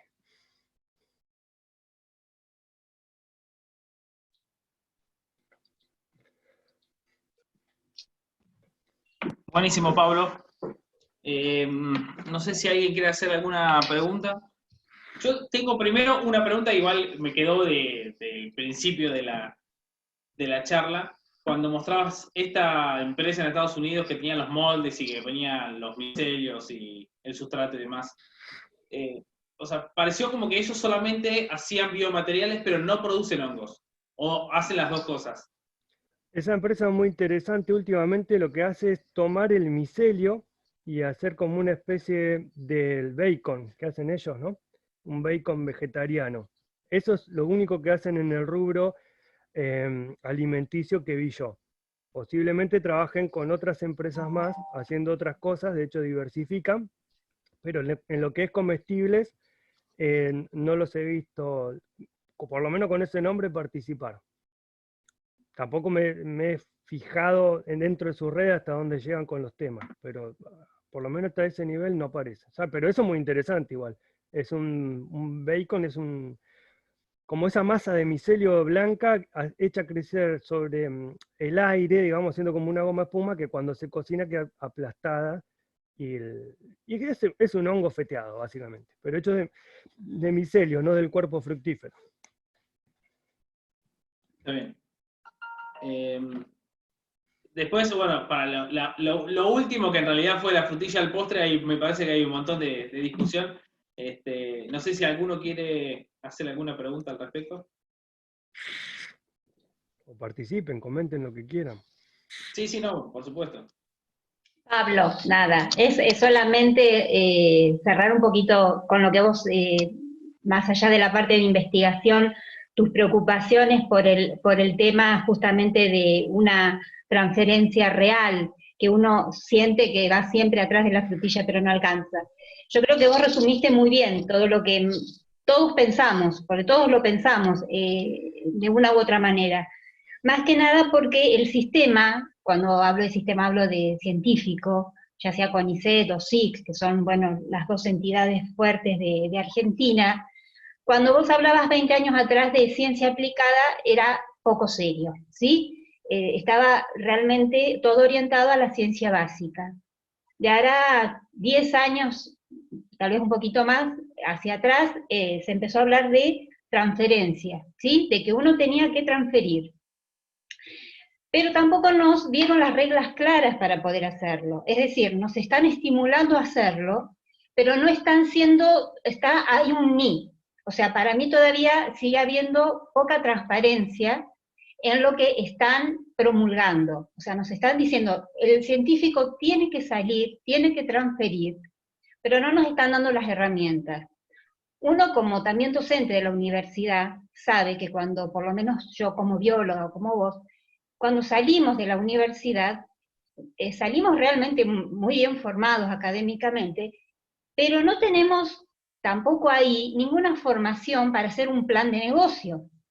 No estoy hablando de meternos en lo puramente económico, pero por lo menos para tener un panorama. Tal vez lo vemos en alguna que otra materia que nos habla por allí de lo importante que sería. Entonces, si vamos a hacer las cosas para que, por ejemplo, como en Brasil o en otros países, en Chile, en donde la transferencia sale de las universidades o de ciertas entidades científicas, tenemos que empezar a formarnos ya desde el pregrado. Nosotros tenemos que salir como licenciados en biología, con una buena formación básica, pero también capacitados para poder transferir. Entonces, uno ya va marcando desde una etapa temprana ese perfil.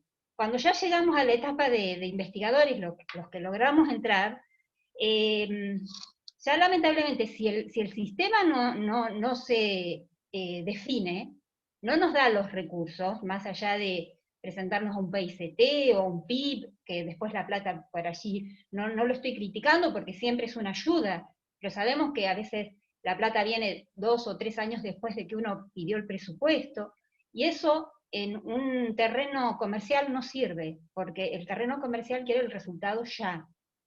Y para poder para poder invertir en nosotros, en lo científico, ellos tienen que ver que uno les va a responder. Y para poder responder, uno tiene que estar formado y muy capacitado.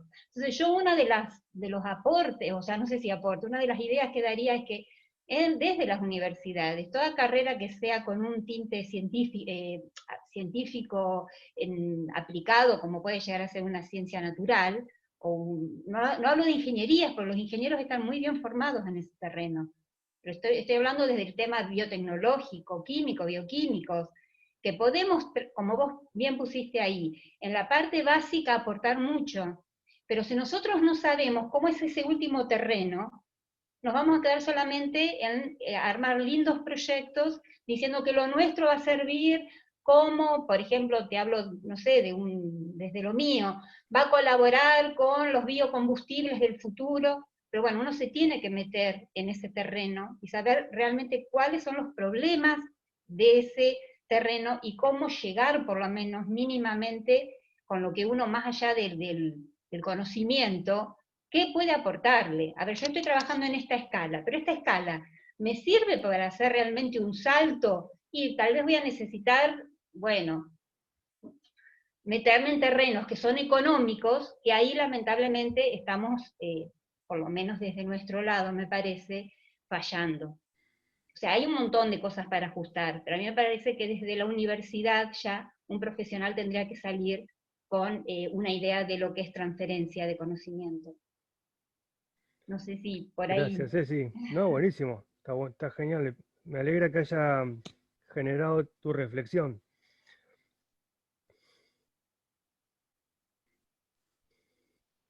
¿Alguien más quiere hacer alguna acotación? Clara, te veo con intenciones.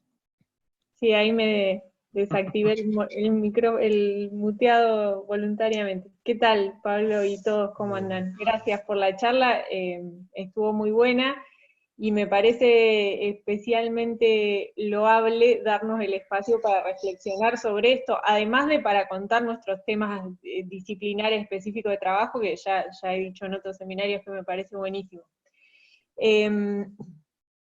Yo estoy empezando mi beca doctoral ahora y he estado leyendo un poco sobre estos temas porque me parecen centrales, o sea, me parece lo más importante reflexionar desde dónde uno hace ciencia, para qué, para quién, cómo, ¿no? Y para mi sorpresa, algo que yo creía que era muy novedoso de la transferencia y la ciencia posnormal y qué sé yo, muchos de los trabajos son de hace 25, 30 años, o sea, esto es algo que ya se viene hablando hace mucho tiempo, no es novedoso, digamos, a pesar de que para nosotros, evidentemente, en nuestra formación y por el bagaje de literatura que revisamos, pareciera que sí lo es, ¿no? O por lo menos en el entorno en el que yo estudié mi carrera de grado y la maestría también ahí en UNS. Entonces, sobre eso primero, ¿no? Me parece que son cosas de las que deberíamos saber más, deberíamos estar más al tanto y no lo estamos. Y después respecto al de cómo se hace, obviamente yo no lo sé, creo que siempre hay coincidencia en esto que la forma de evaluación es crítica. O sea, en tanto no haya una valoración, o al menos no un castigo por estas actividades, es muy difícil. O sea, básicamente tenés que elegir si salirte de la academia o no, en un punto, ¿no? Y bueno, es una lástima, por otro lado, que la academia se pierda alguna gente con esta vocación de trabajar más en la partecita verde o en las esferas de más impacto socioambiental o socioecológico, que en definitiva son temas importantes.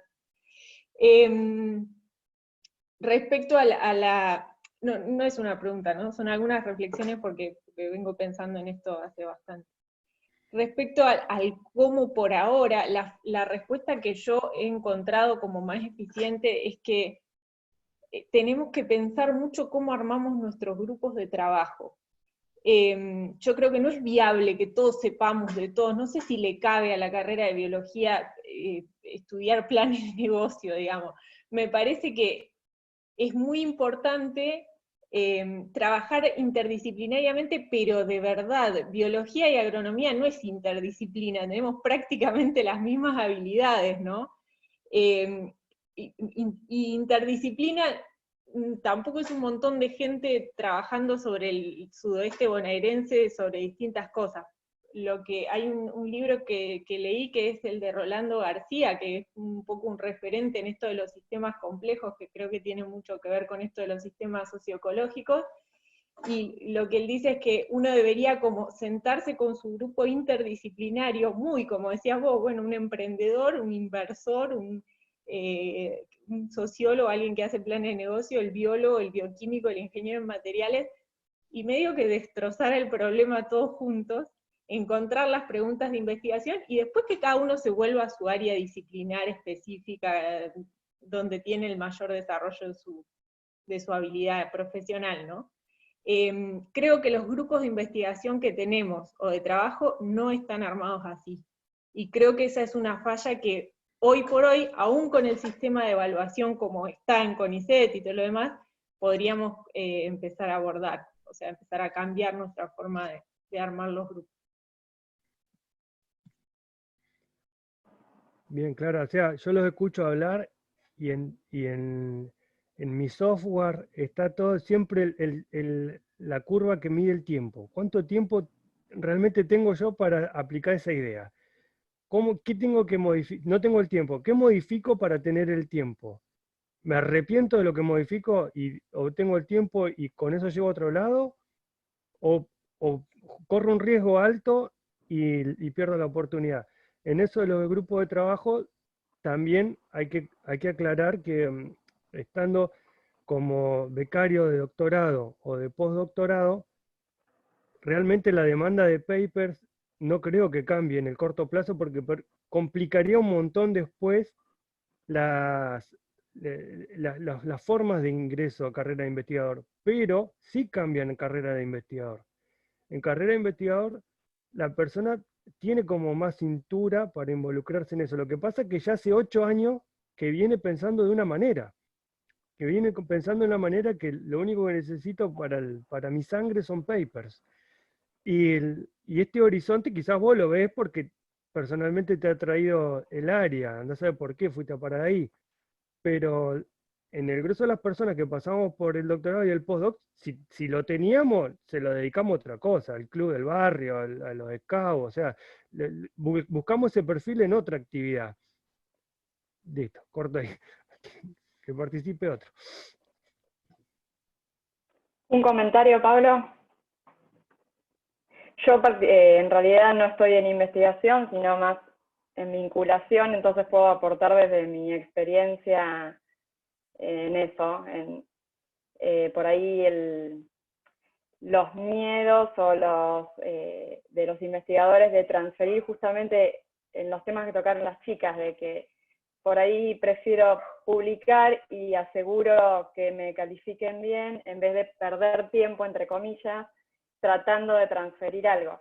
Porque el tema principal de la transferencia es justamente encontrar un socio que capte lo que nosotros estamos produciendo, ¿no? Entonces, el generar contactos, generar redes, un poco lo que vos estás haciendo con tu proyecto, ¿no? De a poco ir tomando contacto con gente de diferentes lugares que toman diferentes roles, eso va generando una confianza desde el sector productivo, empresarial, que empieza, bueno, a ver al sector científico de otra manera.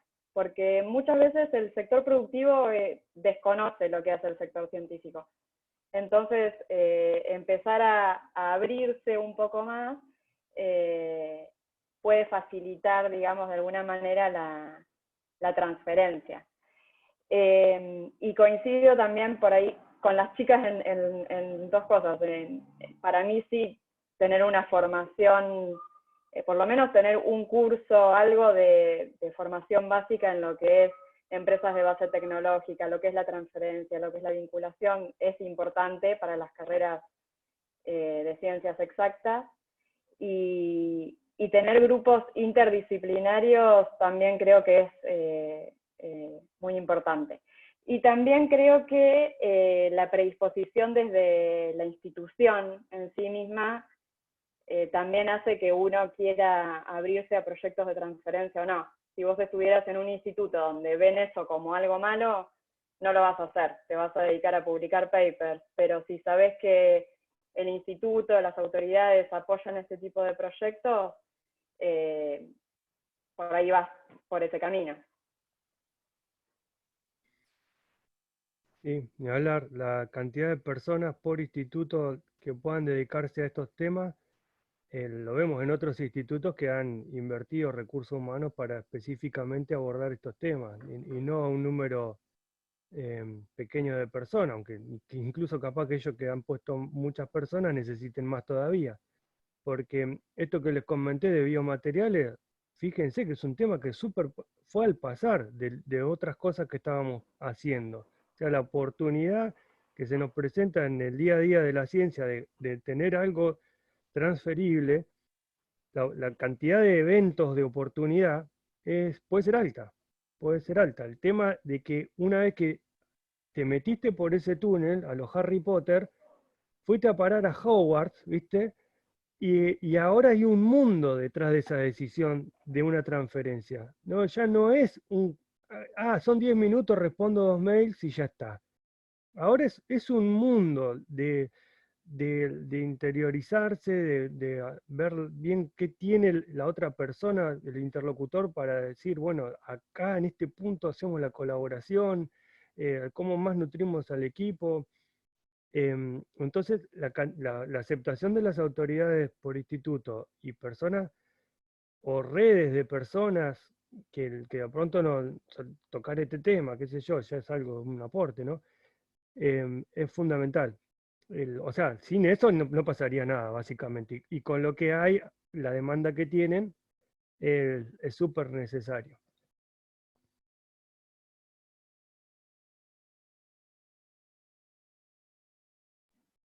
Bien, ¿alguien más quiere hacer alguna pregunta, acotación?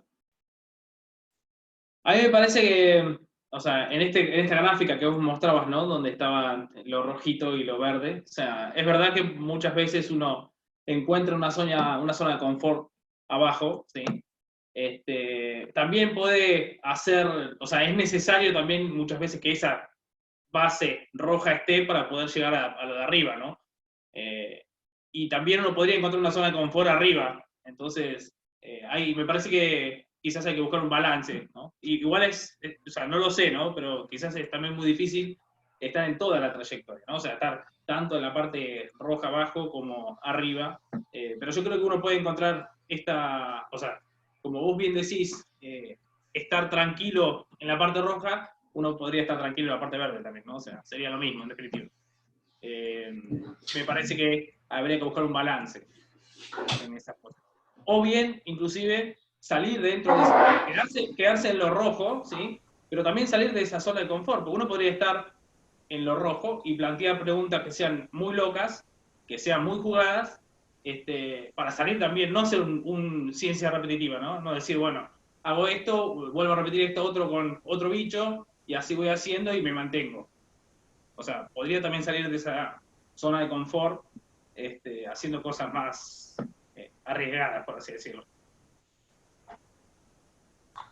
Tampoco estar en la parte roja para mí, hola Pablo, buenísima la charla, cada vez que te escucho me asombro más. Tampoco estar en la parte roja para mí es una zona de confort, y eso que solo estoy en la parte roja, o sea, creo que tampoco es tan fácil estar ahí abajo. Entonces a veces pensar en algo más, ya, nada, me pego un tiro, así de sencillo.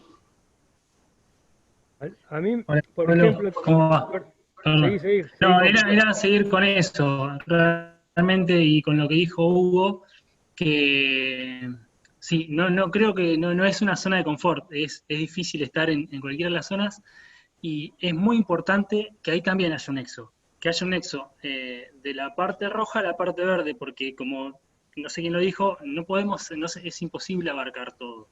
Lástima que no está David López Villega, que se fue, se tuvo que ir, pero él por ahí nos podía comentar un poquito más sobre esto, porque ellos están acá en vinculación en CONICET, en la parte de Bahía Blanca, y bueno, son los que tratan justamente de ver si la tecnología es factible, buscar que no esté patentado algo que estés haciendo, que buscarte es más, hasta buscar los adoptantes y si es factible un adoptante. Eso es importantísimo, me parece que es importante, y que CONICET cambie la mirada también, porque hoy, te acompañe o no te acompañe el instituto, a nosotros nos evaluaban por las publicaciones. Y sí, ponemos una prepatente, pero tenés que tener mucha suerte para que CONICET te pague esa prepatente, lo que sale hoy mantener una prepatente, ni hablar de una patente y después poder cubrir esa patente en distintos lugares del mundo. Es bastante difícil si no se cambia la mirada. Hoy es muy académico CONICET y te evalúa por una publicación, no te va a evaluar porque hayas logrado un patentamiento. Creo que hoy es así, porque tarda mucho, o sea, en lograr un patentamiento. Es muy costoso eso. A vos te pasó, vos lo hiciste al principio de la charla, tenías que entrar a CONICET y decidiste automáticamente publicarlo. Hoy eso no se puede patentar. Entonces, pero bueno, había que tomar esa decisión. Creo que es así. Todavía estamos muy verdes en poder vincular eso rojito con lo verde, de estar del prototipo a que se llegue a un producto final. Perdón, te corté. Igual iba en línea con lo tuyo. ¿Estoy tapando a alguien? No sé, no veo nada acá. Iba en línea, bueno, con lo que vamos diciendo todo, Romina también. Por ejemplo, vamos a poner el caso, YPF, Nestlé, tienen su propio departamento de I+D y tienen su departamento de desarrollo y obviamente la línea de producción. O sea, tienen de lo rojo a lo verde, lo tienen todo abarcado. Si vos, Romy, o Juan Pablo, están en un área roja, innovando y trabajando bien ahí, está perfecto. No hay un juicio de valor sobre en qué área hay que estar o qué área merece más atributos. Simplemente, en mi punto de vista, la reflexión es, debo conocer los eslabones que quizás de lo mío puedan tomar algo más adelante. Como si yo estuviera en Nestlé, nada más que en el departamento de I+D, meta a hacer ensayito, a ver cuál es la leche más rica, pero sabiendo que de pronto cuáles son las demandas, la realidad de las cadenas que vienen en tramo arriba. A ese punto de la reflexión, o sea, como rol de científico, aunque sea no, con que sea de un rol estatal y demás, creo que hay que buscarle la vuelta, porque tampoco es que está tan claro todo, de ir viendo, bueno, si lo mío de pronto trasciende en algo de lo que tengo en las manos, trasciende de alguna manera. ¿Qué nombres y apellidos, qué sitios están en áreas arriba, figurativamente, que puedan llegar a demandar esa tecnología? Sí, por eso es lo que yo comentaba de los chicos Coqui y David, que son los que están acá, más o menos, o sea, no sé cuánto trabajo tienen, yo creo que tienen bastante trabajo en buscar eso, en buscarte un socio o alguien que pueda llegar a estar interesado en eso.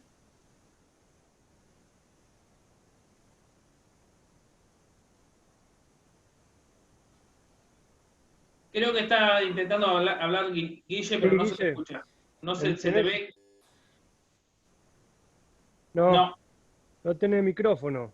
Está desmuteado, pero no tenés micrófono. Fue tu suegra esa, Guille.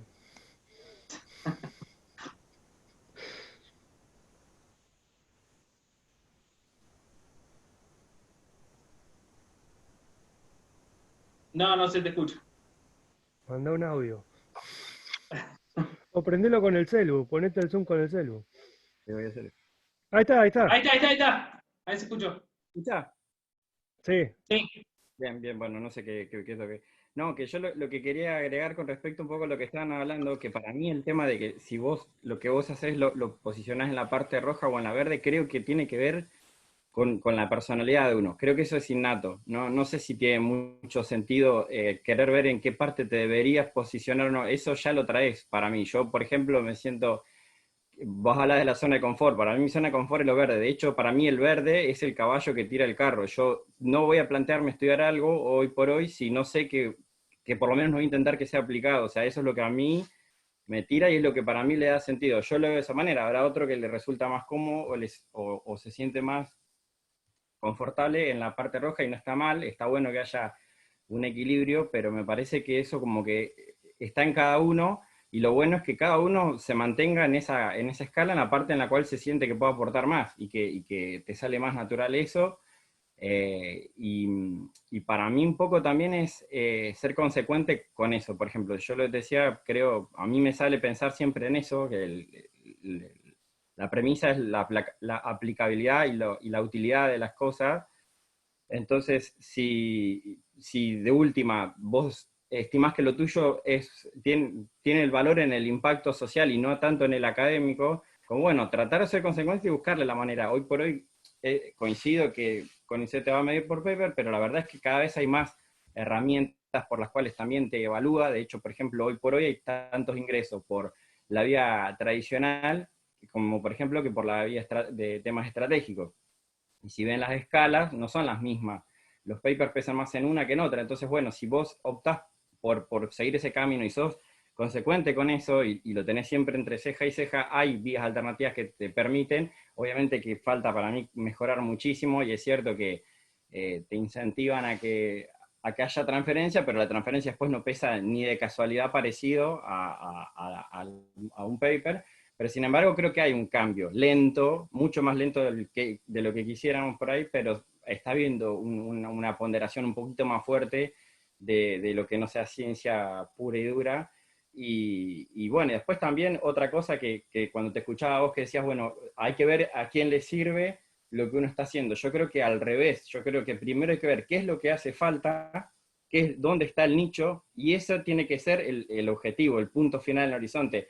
Y después uno adecuarse a lo que hace falta, no salir a ver quién necesita, o sea, no es encontrar la pareja de mi producto, sino que mi producto ya lo tengo que concebir como la respuesta a un problema, a una demanda. Entonces a eso después ya el resto sea solo, ya va sobre un riel seguro porque vos ya sabés que vos le estás pensando la solución a alguien y después obviamente si eso se da la casualidad de que resuelve a alguien que tiene detrás cierto poder económico, buenísimo, porque hasta inclusive te facilita lo que son obtener financiamientos alternativos y todo, pero bueno, más que nada, perdón que me extendí un montón, pero ya que habilité el micrófono lo quería aprovechar, es eso, es como para mí hay que hacer lo que naturalmente uno se sienta mejor, porque si te esforzás, puede ser que te quedes a mitad camino y no seas ni rojo ni verde.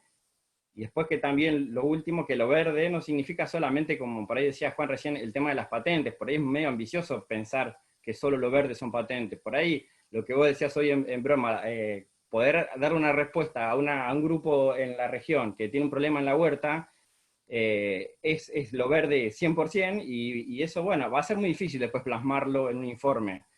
Habrá que buscarle la vuelta, habrá que buscar la manera, habrá que ver de qué manera lo englobás dentro de un proyecto más grande y que aunque sea una actividad de extensión, no sé, ver la manera por ahí de que eso sea sistemático, pero no solamente lo verde son patentes, digamos, eso es otra cosa que hay que tener en cuenta. Yo quería hacer un comentario. No creo que por ahí siempre haya que buscar el producto necesario, ir hacia ahí. A veces los límites entre lo rojo y lo verde no son tan claros. De hecho, el físico que descubrió el rayo láser lo hizo como una investigación básica, no sabía lo que a futuro iba a tener, las aplicaciones múltiples que iban a tener el rayo láser. Así que a veces no sé si es tan claro que uno estando en la zona roja encuentra algo o hace una investigación que después a la larga va a llegar por él mismo, por otros, hacia la zona verde.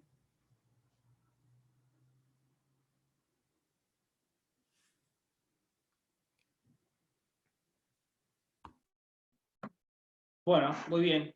Pablo, no sé si querés agregar algo más. No, que bueno, es un tema que a nosotros después estamos solos para tomar una decisión con esto. O sea, hay una convocatoria, lees las bases y vos si le decís sí a eso, son 3 semanas viendo cómo llenar todos esos papelitos. O sea, desapareciste 3 semanas de tu vida y de tu carrera por una convocatoria que después te marca por 3 años si te sale, o 4 a veces. A veces, a lo que dice Guille de estar cómodos, pasa eso, de que uno recibe el plan que el director, antes de conocerme, ya estaba escribiendo. Y era la necesidad del escenario que marcaba el grupo de trabajo. Entonces, yo quiero laburo, quiero morfar, me vendo a mí mismo, me profano totalmente, y si querés el hecho biológico, vamos de cabeza. Si me decís, hacemos genómica de pato de llorón, perfecto, me encanta. O sea, uno en un punto juega la comodidad y en otro punto la necesidad. Ojalá que siempre haya una comodidad para tomar estas decisiones, pero hay que entender que muchas decisiones se toman en estados de necesidad. O sea, si yo no consigo guita, no puedo mover mi laboratorio, necesito guita. Entonces, voy a moverme el monitropismo. ¿Se acuerdan? Curveto decía el monitropismo. O sea, necesito ir viendo desde dónde aparece la fuente de financiamiento para caer ahí. De lo verde, el punto una de las cosas que yo pensaba cuando me informaba de lo que es ciencia postnormal es validar la importancia de generar esa red diversa y bien nutrida de diferentes actores. Es importante de nutrirse de diferentes actores, contener y mantener esa red, porque de pronto ya tenés la plataforma para reflexionar y orientar mejor las investigaciones. Hoy estudiar desarrollo ecosistémico, si no estás involucrado con gente de economía, vos no podés ir a tocar timbre, decirle quiero estudiar desarrollo ecosistémico y están todos ahí cruzados de brazos y dicen, no, por fin vino alguien, nadie nos llamaba. Están todos ocupados. O sea, vos tenés que ir captando la posibilidad de interactuar con los demás grupos. Eso te lleva 1 año o 2, ir a seminarios, invitarlos, hacer visitas, publicar algo juntos. Todo eso va llevando tanto tiempo que lo verde no es que está en una góndola dispuesto, es el tiempo que vos le dedicaste a que exista la relación.